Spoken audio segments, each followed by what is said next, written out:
Vidas com História.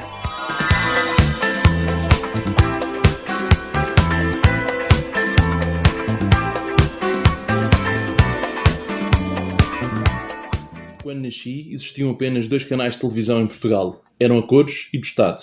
Em 92 e 93 surgiram mais 2 canais, ambos generalistas e privados. No fim da Expo 98 surgiu o primeiro canal nacional exclusivamente dedicado ao desporto, em especial ao futebol, uma das grandes paixões dos portugueses. Foi através da televisão que me apaixonei pelo jornalismo. No início do novo milénio, Fernanda Serrano, Paulo Pires, Sofia Alves e outros atores davam vida à redação do jornal A Gazeta, numa série transmitida pela SIC intitulada Jornalistas. A televisão deu-me alegria quando estava triste e fez-me companhia quando estava sozinho. Continua no centro da sala e no quarto, mas também está presente no telemóvel, no computador e em todos os sítios possíveis e imaginários. Já não sei quantos canais existem, mas o meu convidado deve saber. Aos 21 anos era diretor de uma rádio, passou pela imprensa e desde então tornou-se um especialista em televisão. Um ídolo capaz de gerar irritações. Olá, Pedro Borracharim Mendes, porque te consideras um destruidor de sonhos. Olá, Diogo. Porque nós estamos numa posição em que as pessoas vêm ter connosco com propostas, ideias, projetos e nós muitas vezes temos que ser a pessoa que diz que não. Pronto. Estamos na posição invulgar de dizer que não às pessoas. Olha, isso tal não é possível, tal não é oportuno momento, tal requer um orçamento que nós não temos, portanto, pronto, não, volta lá para casa. E a resposta é não. E é uma coisa que ao final dos anos pesa, porque tu és sempre a pessoa que dá as más notícias às pessoas, não é? E pronto, e é essa a razão porque me considero às vezes um destruidor de sonhos. E caso para dizer que a música do António Gedeão, O Sonho que Manda a Vida, é um bluff. Eu não iria tão longe, mas é verdade que muitas pessoas se autoconvencem de que é possível e de que vão conseguir. E depois, culturalmente, nós temos um tipo de sociedade em que somos muito encorajados pelas pessoas que gostam de nós, pela nossa família, a nossa namorada, o nosso namorado, o nosso noivo, a nossa mãe, a nossa avó, o nosso primo, diz-nos que nós temos jeito, diz-nos, encorajam-nos. E isso faz com que muitas vezes as pessoas se convençam de que têm o que é necessário e não têm. E, portanto, não basta o sonho. E às vezes as pessoas têm muita dificuldade em entender uma coisa que é muito simples para mim, que é também preciso ter sorte. Nós podemos não precisar de uma pessoa com as características X ou Y, mas também pode-nos acontecer qualquer coisa, por exemplo, essa pessoa emigrar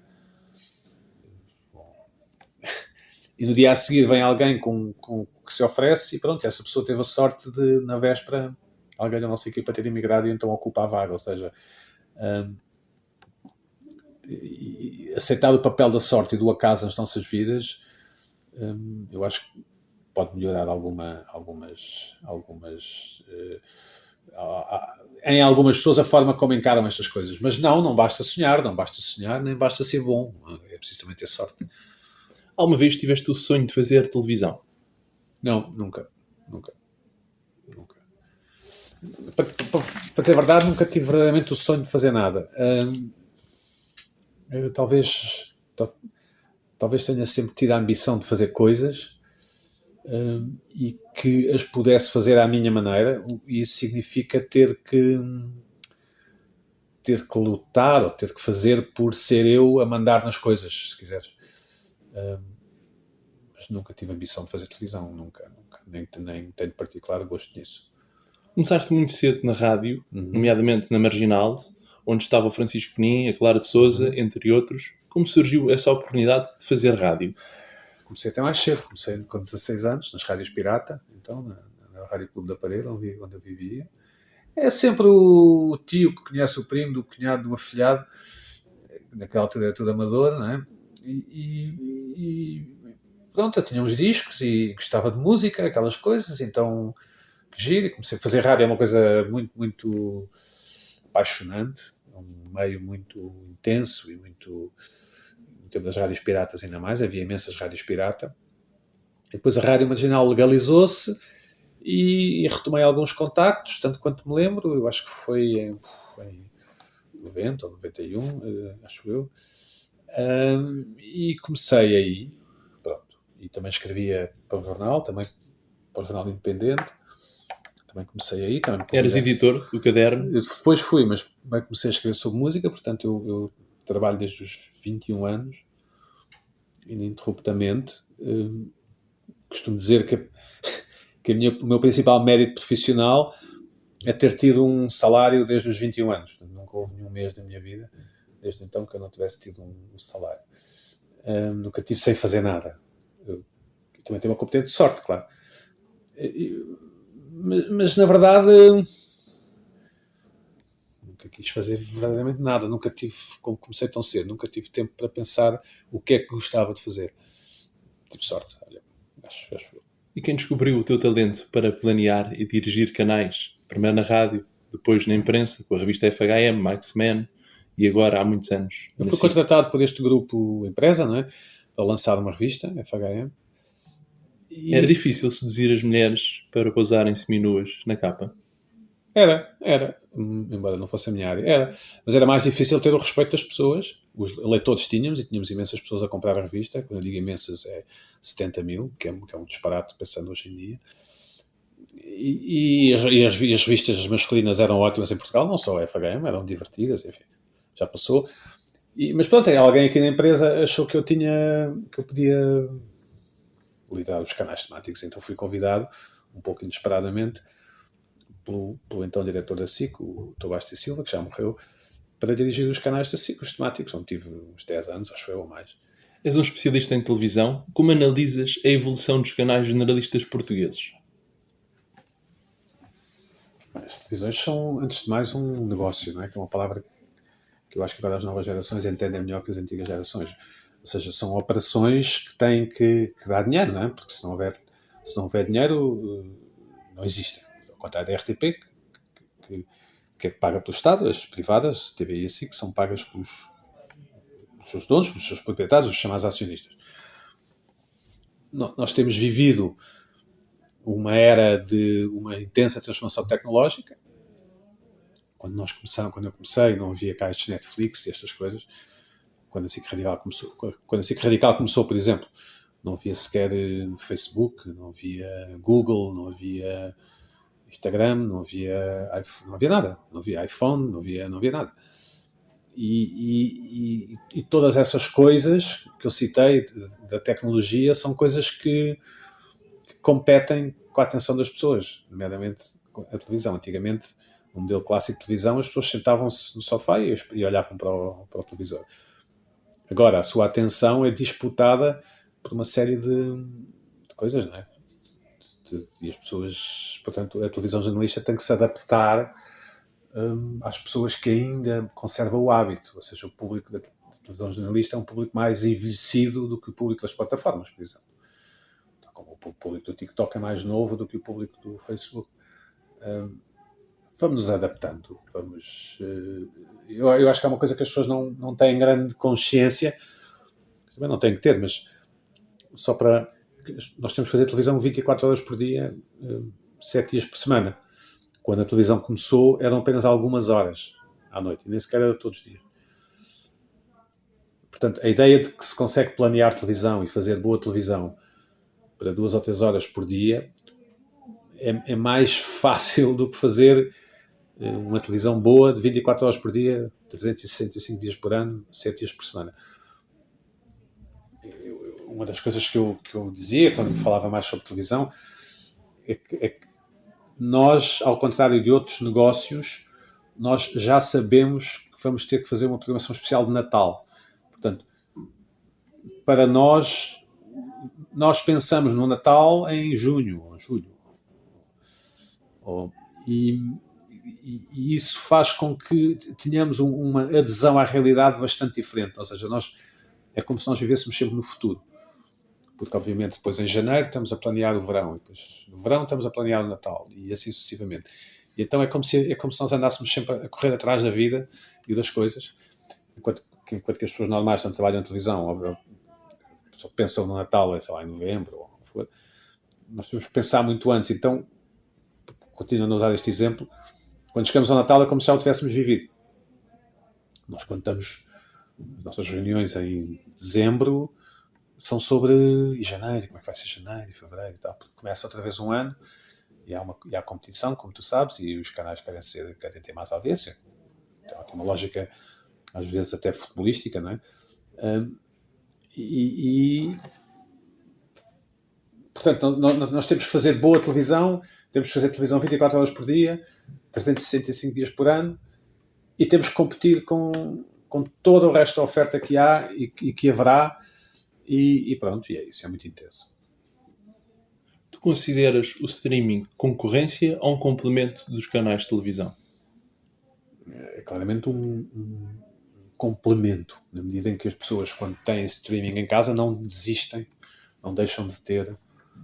É um pouco como um roupeiro, não é? Tens várias camisas, não deixam de ter. Mas não te esqueças que na televisão, a televisão é remunerada pela publicidade e as pessoas têm que ver os anúncios, não é? Portanto, a televisão jornalista tem que ser vista. A televisão jornalista é por cabo, claro, mas tem que ser vista. Portanto, nesse sentido é concorrência, claro, porque se tu estás a ver uma coisa de streaming, não estás a ver a jornalista. Portanto, claramente um complemento, muitas vezes uma concorrência. Os próprios canais, no caso a SIC, já têm um streaming, a Opto. Sim, a empresa que é a dona da SIC tem também um streamer que é a Opto, sim, não é? Portanto, não é a SIC que tem, obviamente que é a SIC que tem na prática, mas só para a empresa que é dona da SIC, tem também o Expresso, não é? Só para... que também é concorrente, não é? Porque se eu estiver a ler o Expresso, não estou a... E também tem a SIC Mulher, portanto, se eu estou a ver a SIC Mulher, não estou a ver a SIC. Mas sim, é positivo, porque é bom, mas há aqui um lado negativo, que é tem que ter. Portanto, todos os canais de televisão do mundo que queiram sobreviver têm de ter um streamer. É um pouco como nós agora com a pandemia tínhamos que ter máscaras e tínhamos que ter álcool gel. O que eu estou a dizer é que não é só uma coisa que vamos ter. Não, é uma coisa que vamos ter, mas também é uma coisa que temos de ter. Porque senão a prazo morrem, não é? As empresas que não têm morrem. Neste momento, quais são os teus programas favoritos na televisão? Na televisão portuguesa, jornalista, eu vejo o Ídolos, gosto bastante desta versão que temos agora no ar. Mas o júri, por exemplo, dos Ídolos é completamente diferente da altura em que tu eras júri, Sim, com a Roberta, claro. com o Manel. Sim, mas a vida muda, não é? As coisas têm que mudar. Eu acho Agora que é um tem ótimo pouco júri. sal e pimenta. Essa é uma apreciação do espectador, digamos assim. Eu gosto bastante, mas não te esqueças que agora há muito mais concorrência, como dizia há pouco, não é? Hoje em dia já não se pode dizer aquilo que tu dizias e que o Manel diziam aos concorrentes. Deixa-me só responder desta forma primeiro. As pessoas têm uma atitude negativa em relação à televisão, normalmente, o que é compreensível. Como é que vocês fazem aqueles programas da manhã ou da tarde, não sei o quê. E eu costumava dizer, quando falava disso, repito, que se nós tivéssemos o azar de partir uma perna e ficássemos a ver esses programas, depressa ficaríamos cativos, não é? Porque são programas de companhia. Aquele Ídolos que eu fazia, como tu dizes bem, o mundo era completamente diferente. Agora o mundo é outro. Temos as redes sociais, as pessoas reagem mais depressa e não sei o quê, e a própria televisão mudou. Agora não há esse tipo de programas. Mas a verdade é que, em minha defesa, ou em nossa defesa, se quiseres, a verdade é que nasceram de lá alguns talentos. Vamos ver se nascem nas próximas edições. São mais fofinhas agora. Mas, sem dúvida, a palavra certa, fofinhas. Mas eu acho que está certo assim. Acho que está certo assim. Se a televisão fizesse greve de 3 dias, achas que havia uma revolução nas redes sociais e por aí fora? Tenho a certeza, sim. Mas não precisa ser 3 dias, mas estava uma noite. Sim. Quais são as grandes dificuldades de fazer boa televisão em Portugal? As pessoas em Portugal não são muito interessantes, nem são muito dadas, ao contrário dos brasileiros, que são mais expansivos e mais dados. Quando eu digo dados e interessantes, significa que os portugueses são desconfiados e, portanto, nós para fazermos, imagina, um concurso não sei o quê, vamos aqui pedir umas respostas, não sei o quê, qual é o maior rio de Portugal, imagina. Um português pode responder, o maior rio, eu acho que é o Tejo, eu acho que é o Mondego. Responde assim. O brasileiro responderá, o maior rio, epa, que pergunta difícil. E, portanto, estou a usar a língua brasileira, o brasileiro e o português nesta resposta.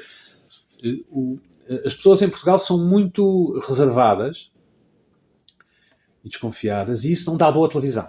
Pronto, é uma característica que nós temos. Pronto, mas depois somos muito exigentes como espectadores. Nós fizermos um programa, os outros países têm muitos programas de entretenimento e nós em Portugal não conseguimos ter muito porque os concorrentes que aparecem não são pessoas interessantes televisivamente. E, portanto, é mais difícil de fazer do que parece. É um bocadinho difícil de explicar, mas é mais difícil de fazer do que parece. E é mais difícil fazer boa informação ou bom entretenimento? Não, com certeza que as duas coisas na sua parte são difíceis. É muito difícil fazer bom entretenimento em Portugal. Isso eu sei que é muito, muito difícil. Mas também é muito difícil fazer boa informação, como é evidente. Não te sei responder. Mas, sei, acho que um empate. E no meio disto tudo, onde anda o infotainment? Não sei bem. Nós somos um país que vê muita novela. As pessoas gostam de novela porque estão muito habituadas à novela. Outras coisas são mais... por exemplo, nós temos o RTP, tem aqueles programas tipo o Joker, não é? Não sei o quê, eu gosto muito do Joker, pronto, mas as audiências demonstram que é um programa que não cresce, portanto é ali o seu público, com certeza, mas as pessoas não são obrigadas a ver as novelas, as pessoas, se quiserem, podem ir todas ver o Joker. Não estou a dizer que o Joker é bom ou mau, estou só a usar como comparação. Mas as pessoas preferem ver novelas do que ver o Joker. Portanto, tens aí a tua resposta, quer dizer... Está enraizado a novela no público português? Está enraizado e as pessoas gostam. Porque, de facto, tem alternativa, não é? Além de terem todos os outros canais de cabo, nós temos uma penetração de televisão por cabo de mais de 90%. E não há, que eu saiba, ninguém com uma arma apontada à cabeça das pessoas para obrigá-las a ver novela. As pessoas em Portugal veem novela ou na SIC ou na TVI porque querem. Portanto, tem cerca de 2 milhões e meio de pessoas todos os dias a ver novela. Vêem porque querem. Pronto. Ninguém as obriga, não é? E é isso. Portanto, quando perguntou onde é que está o infotainment, para fazer uma programação diferente é preciso investir dinheiro, mas se tu notas que no mercado as pessoas só querem novela, não vale a pena muito investir dinheiro noutras coisas que ninguém vai ver, não é? Há pouco falavas nos canais por cabo. Qual a importância, atualmente, dos canais por cabo? Ou temáticos? Porque eles estão muito habituados a ver canais de notícias. Nós temos muitos canais de notícias. Muitos mesmo. Que é uma coisa que não acontece nos outros países do mundo inteiro. Mas em Portugal acontece. E as pessoas gostam imenso de ver canais de notícias. Gostam imenso de ver. Deve ser como rádio, não é? Incluindo o CMTV, por exemplo, quando eles estão a mostrar o relato dos jogos de futebol. Tem umas audiências impressionantes esse relato de jogos de futebol. Pronto, é assim. Temos uma programação desse tipo. O espectador gosta disso. O que é que o Daniel Oliveira e a Cristina Ferreira trouxeram e inovaram nos últimos anos na televisão nacional? Não te consigo responder a isso. Ou seja, quando analisas de perto, inovaram aqui, fizeram isto e aquilo. Mas ambos, e tanto o Daniel como a Cristina, como se fosse outra pessoa, ou como se fossem outras pessoas, nós vivemos atravessamos uma pandemia, vivemos numa economia que não cresce muito, portanto não há muito dinheiro no país, estamos a viver a ascensão dos Netflix, das HBOs, portanto não dá muito para inovar, digamos assim. Eles são protagonistas do tempo em que estamos agora, portanto eu acho que é preciso decorrer mais algum tempo para fazer essa avaliação. Nós achamos que, muitas vezes, que inovar é que é, né? Inovar é bom, não inovar é mau. Mas, às vezes, não inovar é fazer a coisa certa. Portanto, acho que a SIC é um canal que inova mais do que a TVI, mas é a minha opinião. Mas também temos de ter algum cuidado, porque o espectador é um espectador de hábitos, não é? E, portanto, não se pode inovar em demasia. Portanto, acho que é assim. Acho que ainda falta algum tempo para se fazer essa avaliação. Tu és um caçador de talentos. O que é necessário para trabalhar e fazer bons conteúdos em televisão? Eu não sou um caçador de talentos. O que eu me considero, e espero que me considerem, é um profissional que sabe o que faz na medida em que atende às necessidades do projeto em que está, não é? Ou seja, eu posso querer caçar talentos, mas se eu não tiver onde os pôr, não vale a pena estar a caçar talentos. Eu não caço por caçar. Eu acho que é preciso ter aquelas características evidentes, saber comunicar, etc. Mas depois é preciso ter mais qualquer coisa que é difícil de definir. E como eu dizia no início, é preciso ter sorte. Por exemplo, agora, por melhor que fosse o apresentador ou que me entrasse na minha porta, pela porta adentro, como nós não precisamos de apresentadores, não há nenhum talento para caçar, estás a perceber? Às vezes é uma questão de ver qualquer coisa nas pessoas que os outros não viram, e gostar, não sei, não. Mas há outras pessoas que também fazem isso, não há nenhum talento especial. Hoje em dia está na moda dizer que não se vê televisão e não se gosta de televisão. Não é só hoje em dia, mas sim, é verdade. Mas continua a existir imensas pessoas a quererem trabalhar neste meio. Claro. Porquê, Claro. Pedro? Pois, porque é muito atrativo, como é que se diz? A televisão ainda é sexy. É sexy, as pessoas acham que é fácil de fazer, acham que vão ganhar muito dinheiro e as pessoas gostam que os avós e os amigos digam que os viram a fazer televisão. Acho que deve ser por causa disso. Mas sim, é melhor fazer televisão do que vender aparelhos de acústica américa, acho eu. Pelo menos é mais interessante à partida, não é? Não quer dizer que não seja útil a acústica américa, claro. É um mundo... Mas eu acho que muita gente acha que é fácil de fazer. Acho que muita gente acha que é por ser fácil de fazer. E achas que as outras áreas, como a literatura, a arquitetura, menosprezam a dificuldade que é fazer boa televisão? Claramente, sim, claramente. Acho que sim. E muita gente confunde mediatismo com mérito, por isso é que quer vir trabalhar para este meio? Talvez. Sim, talvez. Nunca pensei sobre isso assim, talvez. Eu, como te digo, as pessoas acham que se ganha muito dinheiro e que isto é uma atividade sexy, como tu disseste. Mas não é sempre assim, não é... Mas sim, talvez confundam mérito com mediatismo, sim, talvez. Nunca tinha pensado sobre isso assim. Talvez, sim. Tens saudades de fazer parte do júri dos ídolos? Não, nenhuma. Como foi esse período da tua vida?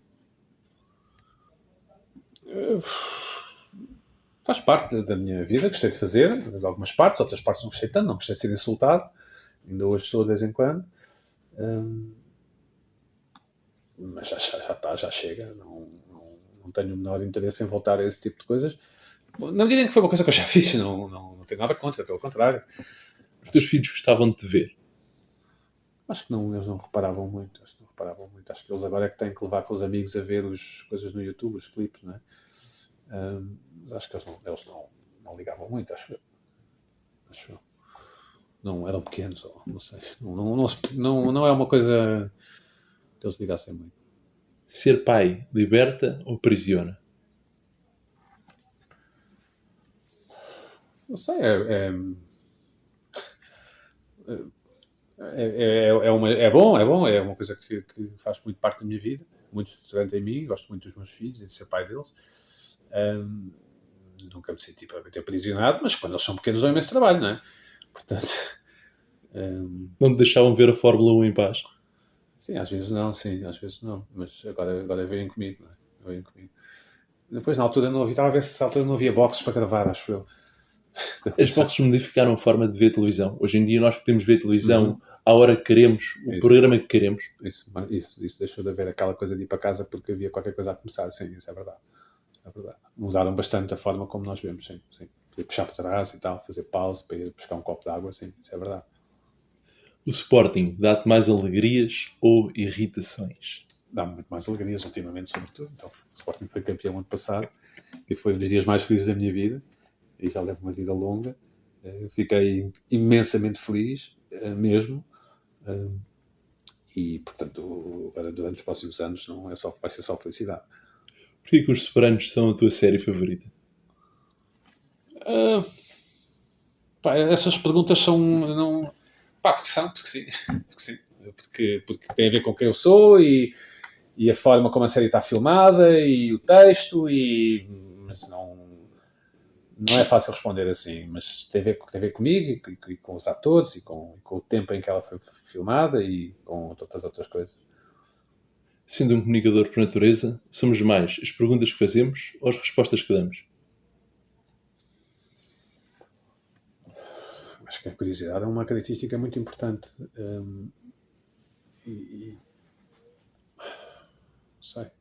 Talvez a capacidade de perguntar e de questionar seja mais importante do que as respostas que ouvimos, porque as respostas também podem variar, não é? Ao longo do tempo, a mesma pessoa pode responder de formas diferentes. Mas talvez as perguntas. Mas também não sei dizer, não sou filósofo. Como vai ser a televisão daqui a 10 anos, Pedro Buxerri Mendes? Vai ser muito parecida com esta que temos agora. Muito parecida mesmo. Estou a ver que na TV está o Big Brother, que estreou há 20 anos, portanto. E aposto contigo que tu quiseres, daqui a 10 anos vai haver Big Brother na TV, por exemplo. Não sei o que vai haver na SIC, mas Big Brother vai haver na TV, de certeza. Não é de mérito a TV, porque é uma coisa que funciona. As pessoas continuam a querer ver. Talvez haja ídolos também daqui a 10 anos, pronto. Acho que sim. O último ídolos que eu fiz, ou o primeiro que eu fiz, foi em 2009, acho eu. Estamos em 2022, portanto, já vês. Acho que o primeiro da SIC também foi há quase 20 anos. 2004, acho eu. Portanto, acho que vai ser muito, muito parecida com o que temos agora. Muito mesmo. Para terminar, completa a seguinte frase. A vida é... Não faço a mínima ideia. Não sei mesmo, Diogo. Não posso ajudar aí. Obrigado, Pedro António. Ora essa. Muito obrigado. Obrigado, Will. Feito? Feito e dentro do tempo. Boa, obrigado. 27 minutos, está ótimo.